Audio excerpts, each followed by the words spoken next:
Hello everyone, welcome to this class. अब हम बात करने जा रहे हैं इस वीडियो में डिकम्पोजिशन रिएक्शन की। किसकी? डिकम्पोजिशन रिएक्शन की। तो first of all decomposition reaction के वर्ड से आपको एक पता चल जा रहा है कि डिकम्पोज्ड होगा। क्या होगा? डिकम्पोज्ड होगा। दैट मीन्स ब्रेक होगा। क्या होगा? ब्रेक होगा। ठीक है। जैसे एक ये एक्टिविटी दी गई है बेसिकली कि 2 ग्राम फेरस सल्फेट क्रिस्टल लिया जाएगा। ठीक है, ड्राई बॉइलिंग ट्यूब में। और देन फिर उसको क्या, colour of the ferrous sulphate crystal को देखेंगे। Heat the boiling tube over the flame of a burner or street lamp और observe the color of the crystal heating। तो सिंपल एक लड़की है, इसने क्या लिया हुआ है? फेरस सल्फेट ले रखा है। क्या ले रखा है? फेरस सल्फेट इसके अंदर। ठीक है। और देन फिर इसको वो क्या कर रही है? हीट कर रही है। तो अगर आप देखोगे कि green colour of the ferrous sulphate crystal has change. क्या ग्रीन कलर ऑफ जो फेरस सल्फेट ग्रीन कलर क्या वो चेंज हो चुका है? तो यस, वो आपको दिखेगा भी। उसका रीजन क्या है मैं एक बात बताता हूँ। देखो सिंपल सी बात है। और एक पहले तो ये भी लाइन पढ़ लो कि you can also smell the characteristics order of burning sulphur. Burning sulphur का एक अलग तरह का ऑर्डर आप स्मेल करोगे। तो देखो ये फेरस सल्फेट है। जब इसको हीट किया जाएगा ना तो ferric oxide, sulphur dioxide and sulphur trioxide का फॉर्मेशन करेगा। होता क्या है एक्चुअली कि सिंगल रिएक्टेंट जो ब्रेक होता है सिंपलर प्रोडक्ट में, तो यानी सिंगल रिएक्टेंट है। ये क्या है? सिंगुलर रिएक्टेंट है। ये ब्रेक हो रहा है। तो सिंपल सी बात है कि जब ये ब्रेक हो रहा है तो इसका मतलब डिकम्पोजिशन रिएक्शन है। क्या है? डिकम्पोजिशन रिएक्शन है। ठीक है। तो यही कह रहा है कि जो फेरस सल्फेट क्रिस्टल है ना, अब जो ये फेरस सल्फेट क्रिस्टल यहाँ पे तो बस इतना ही लिखा है, बट एक्चुअली ये क्या है? FeSO4.7H2O है ना। तो 7 मॉलिक्यूल्स ऑफ वाटर है इसके अंदर। जब हम इस फेरस सल्फेट को हीट कर रहे हैं तो ये वाटर लूज करेगा। क्या करेगा? वाटर लूज करेगा। तो कलर जो क्रिस्टल का वो क्या हो जाएगा? चेंज हो जाएगा। क्या हो जाएगा? चेंज हो जाएगा।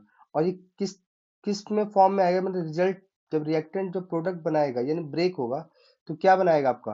Ferric oxide, sulphur dioxide and sulphur trioxide. जो फेरिक ऑक्साइड होगा वो तो सॉलिड होगा, लेकिन ये दोनों क्या है? गैस के फॉर्म में निकलेंगे। किसके फॉर्म में निकलेंगे? गैस के फॉर्म में निकलेंगे। तो डिकम्पोजिशन रिएक्शन अभी तक हमने ये समझ पे आ रहा है कि यानी ब्रेक हो रहा है। क्या हो रहा है? यानी एक रिएक्टेंट है वो to or more than to product में क्या हो रहा है? फॉर्म कर रहा है। तो उसी को डिकम्पोजिशन रिएक्शन कहते हैं। तो सिंपल है, decomposition reaction can be defined as a chemical reaction, as a chemical reaction in which one reactant break down into two or more product. ठीक है। यहाँ पे देखो जिंक कार्बोनेट है, जब हीट हुआ तो zinc oxide and carbon dioxide बना। ठीक है।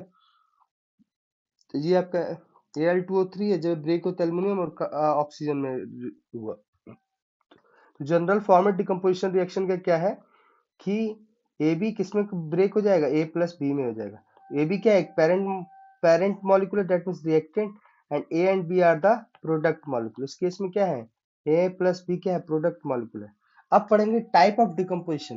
देखो एक चीज है, डिकम्पोजिशन के लिए ना हीट चाहिए। क्या चाहिए? हीट। देखो यहाँ पे भी हीट आ रहा है। अब यहाँ पे भी केस में हम क्या कर रहे हैं? बर्निंग तो कर रहे हैं, हीट ही तो दे रहे हैं। तो दैट मीन्स डिकम्पोजिशन रिएक्शन के लिए हमें क्या चाहिए? हीट चाहिए। अब हीट तीन तरीके से आएगा। ठीक है। By thermal heating, by sunlight और बाय इलेक्ट्रोलिसिस, है ना।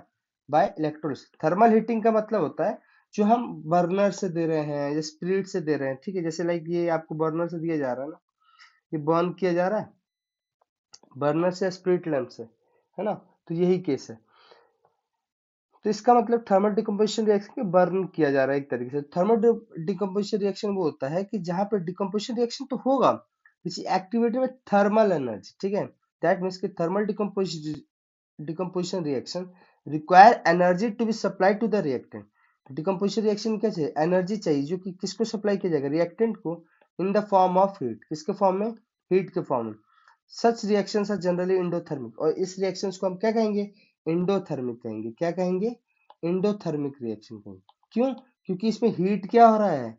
हीट यहाँ पर आपका एक तरीके से दिया जा रहा है। क्या दिया जा रहा है? सप्लाई किया जा रहा है। क्या किया जा रहा है? सप्लाई किया जा रहा है। ठीक है। Requires energy to supply to the reactant in the form of heat, है ना।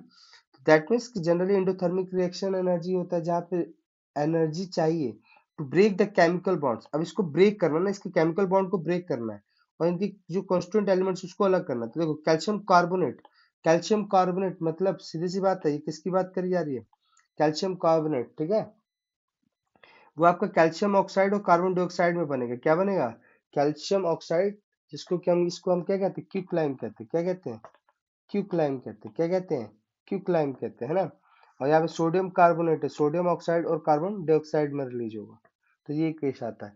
तो decomposition of calcium carbonate to calcium oxide and carbon dioxide is on heating is an important decomposition reaction used in various industries। Simple सी बात है, calcium oxide को हमने क्या कहा अभी? क्यूक्लाइम कहा था। क्या कहा था इसको? क्यूक्लाइम कहा था, है ना। इसका जनरली मैन्युफैक्चर ऑफ सीमेंट बनाने में काम आता है। अब ये केस थोड़ा सा ये वाला देख लो। यहाँ पे ना PbNO3 है, PbNO3 है ना, लेड नाइट्रेट है। जब इसको हीट कर रहे हैं ना तो लेड ऑक्साइड बन रहा है, प्लस नाइट्रोजन डाइऑक्साइड और ऑक्सीजन रिलीज हो रहा है। यहाँ पे भी इसको क्या किया जा रहा है? हीट किया जा रहा है। तो यहाँ पे देखोगे कि ब्राउन फ्यूम निकलेगा। कैसा निकलेगा? ब्राउन फ्यूम निकलेगा। कैसा निकलेगा? ब्राउन फ्यूम निकलेगा, है ना। तो ये केस होता है लेड नाइट्रेट। यहाँ पे भी देखो हीट दिया जा रहा है, ये भी क्या होगा? डिकम्पोजिशन रिएक्शन हो रहा है। और थर्मल हीटिंग, इसको क्या थर्मल डिकम्पोजिशन कहेंगे। क्या कहेंगे? Thermal decomposition. अब इलेक्ट्रोलिटिक डिकम्पोजिशन रिएक्शन में क्या होता है? सिंपल सी बात है, उसमें क्या दिया जा रहा है? करंट दिया जा रहा है ना, इलेक्ट्रिसिटी दी जा रही है। और जहां पे भी इलेक्ट्रिसिटी दी जाएगी वो इलेक्ट्रोलिटिक डिकम्पोजिशन रिएक्शन हो जाएगा। इसमें भी क्या है? सिंगल रिएक्टेंट को ब्रेक किया जाएगा सेवरल प्रोडक्ट में यूजिंग इलेक्ट्रिसिटी, और इस तरह के कहते हैं इलेक्ट्रोलिटिक डिकम्पोजिशन रिएक्शन कहते हैं। जैसे डिकम्पोजिशन ऑफ वाटर का केस हो गया, जो 2H2 जब इसको ब्रेक करेंगे तो H2 प्लस O2 में ब्रेक हो जाएगा, है ना। तो यही चीज आती है। तीसरा, फोटो डिकम्पोजिशन रिएक्शन या फोटोलिटिक डिकम्पोजिशन रिएक्शन या फोटोकेमिकल डिकम्पोजिशन। इसमें क्या होगा? सिंपल सा केस है भैया, कि जब भी सिंगल रिएक्टेंट को किससे ब्रेक ब्रेक किया जाएगा सेवरल प्रोडक्ट में यूजिंग सनलाइट। तो इसमें केस लिया हुआ है कि सिल्वर क्लोराइड को जब हम सनलाइट में रखते हैं तो ग्रे में बदल जाता है। किस में बदल जाता है? ग्रे में।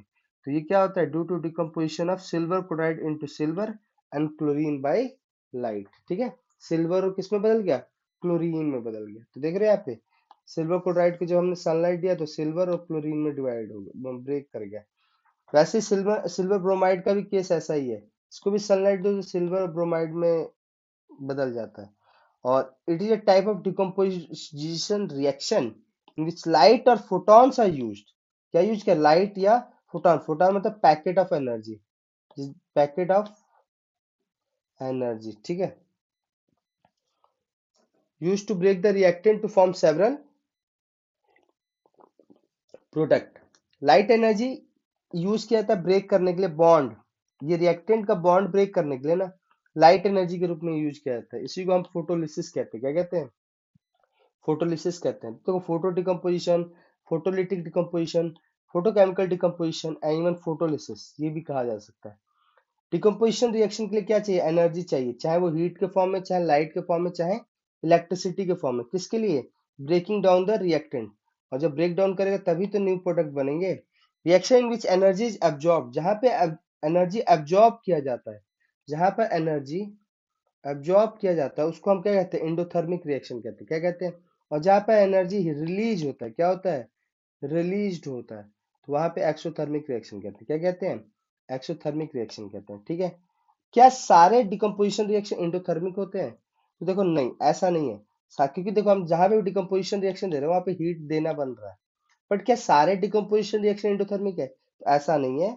Not all decomposition reaction endothermic.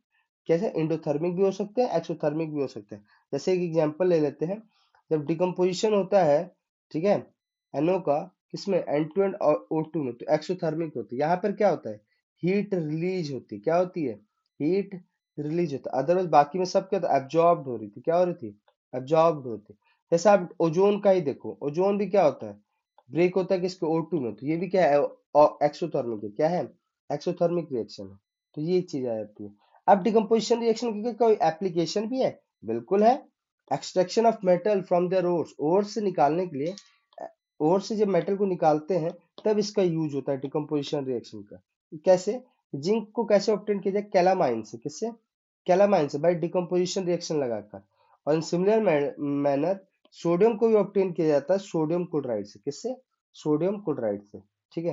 तो आई होप आपको ये चीज समझ में आया होगा, डिकम्पोजिशन रिएक्शन। एंड मुझे लगता है कि आपको समझ में आना चाहिए। प्लीज सब्सक्राइब करो यार, एंड थैंक्स टू ऑल।